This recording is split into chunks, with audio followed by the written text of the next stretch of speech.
একটু খোঁজ নিয়ে নেবেন, পুরনো প্রজন্মের তারা জানেন যে এক অদ্ভুত পরিস্থিতিতে আমাদের দেশ ভাগ হয়েছিল এবং তাতে পাকিস্তানের ভাগে পড়েছিল হচ্ছে যে ওইদিকে পশ্চিম পাকিস্তান, তার থেকে প্রায় 2000 কিলোমিটার দূরে এদিকে হচ্ছে পূর্ব পাকিস্তান, এইটুকু একটা ফালির মতো জায়গা।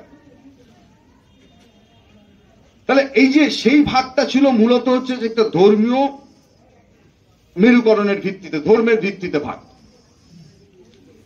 এইবার বাংলাদেশের যে যুদ্ধ, বাংলাদেশের যে মুক্তিযুদ্ধ, বাংলাদেশের যে স্বাধীনতা যুদ্ধ, সেই যুদ্ধে সেই দেশের মানুষের আইডেন্টিটি ছিল মূলত ভাষার আইডেন্টিটি, সব ভাষার ভিত্তিতে গড়ে ওঠা একটা সংস্কৃতি, তার আইডেন্টিটি। তাহলে আপনি যদি দেখেন যে ধর্মের ভিত্তিতে মেজরিটি হচ্ছে যে বাংলাদেশে মুসলমান, আর ভাষার ভিত্তিতে মেজরিটি হচ্ছে বাংলাভাষী।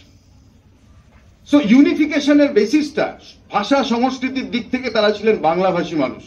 তাদের উপর পশ্চিম পাকিস্তানের উর্দু চাপিয়ে দেওয়ার যে চেষ্টা হয়েছিল এবং যে অনাচার এবং যে গণহত্যা হয়েছিল পাকিস্তানি সরকারের নেতৃত্বে, ইয়া খানরা তখন ছিলেন, আমি বলছি যে সেটা নজিরবিহীন এই উপমহাদেশে। যত মানুষ, যত হাজার মানুষ খুন হয়েছিলেন।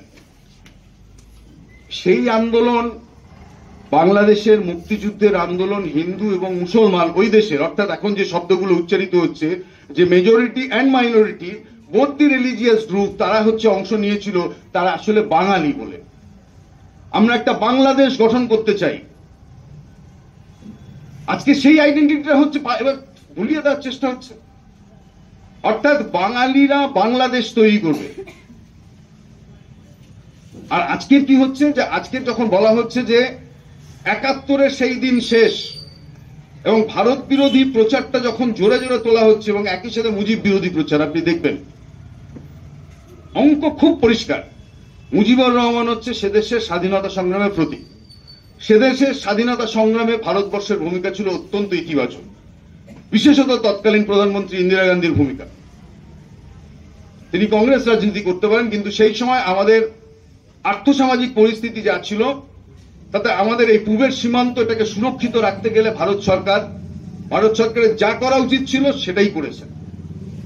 অর্থাৎ এই বাংলাদেশকে পাকিস্তানের হাত থেকে, পশ্চিম পাকিস্তানের হাত থেকে মুক্ত করেছিল।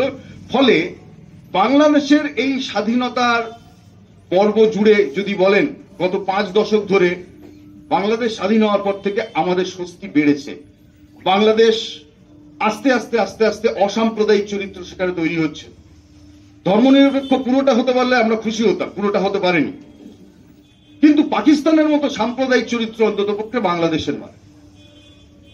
কিন্তু এই 50 বছরের যে গতি পরিবর্তনটা হলো, আজকে ওই যে বৈষম্য বিরোধী ছাত্রদের সামনের থেকে রেখে আবার যে সমাজের পরিবর্তনটা হচ্ছে, ঠিক পেছনের দিকে এগিয়ে চলুন, সেই স্লোগানটা হচ্ছে যে সামনে রেখে আসছে।